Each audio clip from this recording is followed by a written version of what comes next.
O acidente vascular cerebral representa a segunda maior causa de morte no Brasil. Cerca de 100 mil pessoas morrem de AVC a cada ano no nosso país. E esses números estão aumentando de tamanho. Números que são alarmantes. A principal causa de morte são as doenças cardiovasculares. E parece que o AVC está tentando chegar ali numa disputa cara a cara com as causas de doenças cardiológicas. Mas existe uma boa notícia dentro desse caos que é o AVC.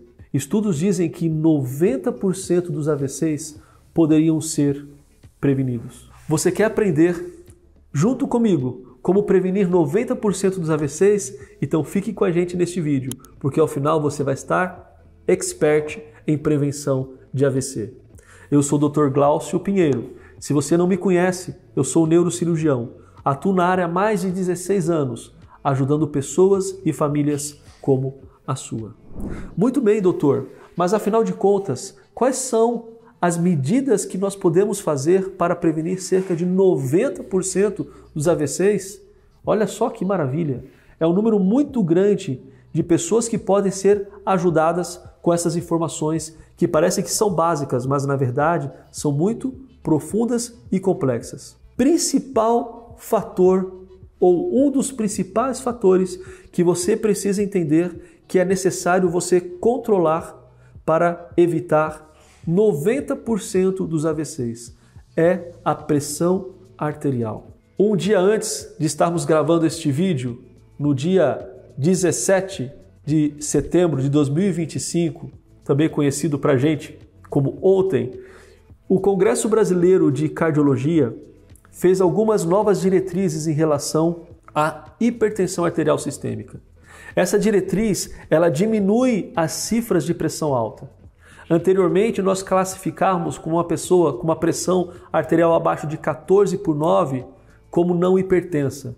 Mas o Congresso Brasileiro de Cardiologia, um dia atrás, classificou uma nova cifra para hipertensão arterial. E foi estabelecido que o paciente que tem a pressão arterial abaixo de 120/80 não tem pressão arterial. Pacientes que têm a cifra entre 120 e 80 a 139 e 89 são pré-hipertensos. E pacientes com cifra acima de 14/9 são pacientes hipertensos. E por que isso é importante? Porque a pressão arterial, a hipertensão arterial, joga um papel fundamental nas doenças cardiovasculares. Quando a pessoa tem uma pressão alta, muito elevada, ela corre o risco tanto de ter um AVC isquêmico, como o risco de ter um AVC hemorrágico. Se eu tenho muita pressão dentro do vaso sanguíneo, eu estou estabelecendo muita força dentro do vaso sanguíneo e existe a possibilidade de uma ruptura do vaso sanguíneo, o que causaria um AVC hemorrágico. Se existe alguma falha na parede do vaso sanguíneo, por exemplo, um aneurisma cerebral, em outro vídeo nós iremos falar sobre isso, esse aneurisma ele pode romper e isso pode causar um AVC hemorrágico catastrófico. Mas a hipertensão arterial também pode piorar o AVC isquêmico, porque tem-se visto que pequenas lesões causadas pela pressão alta na parede interna dos vasos sanguíneos podem desprender coágulos, podem desprender placas de gordura que viajam na corrente sanguínea, se tornam êmbolos e eles podem entupir artérias mais finas do cérebro, causando assim um AVC isquêmico. Portanto, meu amigo, minha amiga, não se engane. A hipertensão arterial é uma doença silenciosa. Muitas pessoas dizem assim, doutor, eu nunca tive dor de cabeça, eu sei quando eu tenho dor de cabeça e é a pressão que está alta. Não se engane. Muitas vezes a sua pressão arterial pode estar altíssima e você não ter sintoma nenhum. Eu costumo dizer para os meus pacientes que a pressão alta é como aquela vizinha bisbilhoteira, que quando você sai da sua casa, ela dá tchau para você com um sorriso falso. Mas na verdade, ela está falando mal de você pelas costas. É mais ou menos a mesma coisa. Parece que a pressão alta está dando joia para você, está dando ok para você, mas na verdade ela está chumbando, está deteriorando os seus vasos sanguíneos. E por falar em joia, aproveite a oportunidade para dar um like, comentar aqui. Se você tem uma pressão alta, de difícil controle, quais são os medicamentos que você está tomando? Você está fazendo um acompanhamento regular com o seu médico? Comente, dê um like e compartilhe este vídeo, porque eu tenho certeza que este vídeo, este assunto, pode salvar vidas. Muito bem, que outro dado nós podemos usar aqui para ajudar a reduzir em 90% os AVCs? A prática de atividade física. A atividade física ela é importante porque ela ajuda a reduzir a pressão arterial.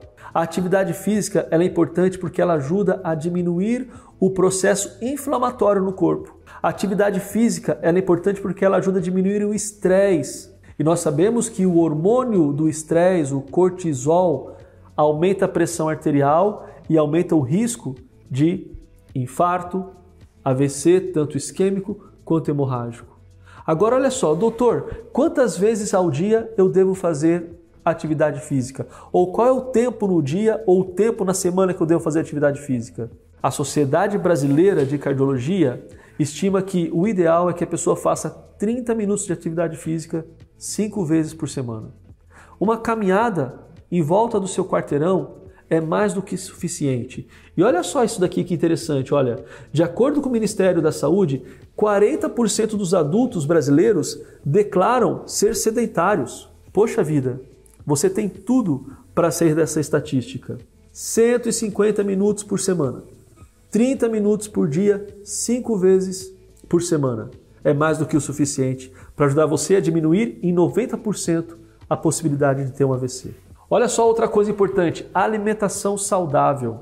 Estudos dizem que uma dieta baseada em frutas, verduras, legumes, oleaginosas, que são um tipo de alimento como as castanhas, as vagens, são fundamentais para manter uma saúde do nosso corpo. Dentro da alimentação saudável também está redução de frituras, de gorduras, de carnes vermelhas e também dentro da alimentação saudável está a hidratação.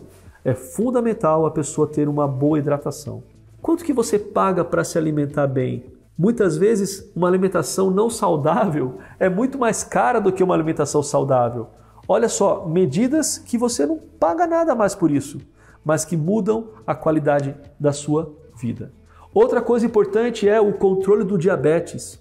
Nós sabemos que o diabetes, o excesso de açúcar no sangue, ele faz com que o seu sistema, o seu organismo esteja funcionando em um constante estado de inflamação. E essa inflamação, ela é super prejudicial para a saúde dos seus vasos sanguíneos. Ajuda a diminuir o calibre dos vasos sanguíneos. E ao diminuir o calibre dos vasos sanguíneos, você pode predispor a pessoa a ter doenças vasculares. Então, o controle do diabetes é fundamental. O acompanhamento com o seu médico, tomar os medicamentos, mas olha só que boa notícia. A atividade física também ajuda a controlar o diabetes. Às vezes uma pessoa nem é diabética, às vezes uma pessoa ela é pré-diabética, tem uma certa resistência insulínica, uma resistência para que a insulina coloque a glicose dentro da célula e a atividade física ajuda a destravar este sistema. A atividade física, olha só, ajuda inclusive no controle para o diabetes. Agora vamos falar de um outro fator que é um veneno para o nosso corpo, o tabagismo. O cigarro tem aquela estrutura pequenininha, tem toxinas suficientes, aqui vai uma brincadeira que não deixa de ser verdade, para construir uma bomba atômica. Dentro de um pequeno cigarro, temos mais de 4.000 substâncias tóxicas. Nós conhecemos como a nicotina, o CO2, o alcatrão, mas existe ali dentro substâncias como o benzeno, substâncias que são utilizadas em agrotóxico. Então, meu amigo, não negocie com o terrorista. O cigarro, ele quer implantar o terror na sua casa. O cigarro quer entrar no seu lar e sabe o que ele quer fazer com você? Apesar dele parecer ser um amigo, ele quer te matar. Você vai negociar com o terrorista? De forma alguma. Tire o cigarro da sua vida de uma vez por todas. É um favor que você vai estar fazendo não apenas para você mesmo, mas para a sua família que precisa do seu sustento. E você, tem dificuldade para largar o cigarro? Olha, as pessoas às vezes acham que difícil é igual impossível, mas difícil não é sinônimo de impossível. É difícil, mas não é impossível. Basta você querer. E eu sei que você pode ter na sua família, com o seu médico, um grupo de apoio para largar este vício maldito. Mas outra coisa aqui também importante, olha, o uso de álcool. O álcool, ele fragiliza os vasos sanguíneos. Além disso, o álcool é um dos principais venenos para a célula neuronal. Então, álcool e cigarro não devem fazer parte da nossa vida. Muito bem, outra coisa que é importante e a última coisa, que parece que é uma besteira, mas não é: sono. Você tem um sono bacana, um sono restaurador? Doutor, eu deito na minha cama, fico me batendo a noite toda. Olha só, muitas vezes você pode tratar a questão da insônia sem medicamento. Isso mesmo. Através de algumas condutas que nós chamamos de higiene do sono. O que é a higiene do sono? É você limpar da sua vida tudo aquilo que atrapalha o seu sono. E você preparar o seu corpo e a sua mente como se você estivesse adestrando um cachorrinho, adestrando a sua mente a se preparar para a hora do sono. Como que funciona isso, doutor? A higiene do sono. A atividade física também ajuda na questão do sono. A alimentação saudável, hidratação, também ajuda na questão do sono. Mais importante do que isso, a partir do período da tarde, diminuir a ingesta de estimulantes como café, chá mate, guaraná. Quando chega no período da tarde, quando por volta das 4, 5, 6, 7 horas, a depender da sua região e a depender do horário do verão ou de inverno, que a luminosidade começar a cair, você começar a diminuir a luminosidade também da sua casa. Evitar o uso de telas a partir das 7 horas da noite, evitar o uso de televisão, porque é estímulo luminoso que está fazendo com que o seu cérebro não produza melatonina. Dessa forma, você vai estar preparando o seu cérebro para uma noite de descanso. Tomar um bom banho, evitar uma alimentação pesada no período da noite, ter uma conversa saudável entre família, momentos agradáveis na família e, sobretudo, seja qual for a sua religião, estipular um período em que você possa conversar com o seu Deus. Isso é fundamental para trazer o descanso e trazer a paz do seu sono. Muito bem, olha só, pequenas dicas que ajudam a prevenir. Mas falta uma dica, e essa dica é realizar check-ups regulares. Sabemos que a partir dos 45 anos o ideal é que as pessoas de 45 anos a mais façam um check-up uma vez ao ano. Avaliar como que está o seu colesterol, como que está a sua glicemia, avaliar como que está a função cardíaca. Então o check-up ele é fundamental para a sua saúde. Sente com o seu médico e fale: doutor, eu preciso fazer um check-up. Ele terá um prazer de te atender. Eu tenho certeza disso. Meu amigo, minha amiga, dicas simples que eu tenho certeza que podem salvar a sua vida. Eu tenho certeza que podem salvar a vida das pessoas que você ama. Que tal começar a partir de agora a observar e a cuidar destas 7 coisas e que você possa usufruir de uma vida mais plena, por mais tempo, com mais qualidade, com as pessoas que você ama. Um grande abraço a todos vocês.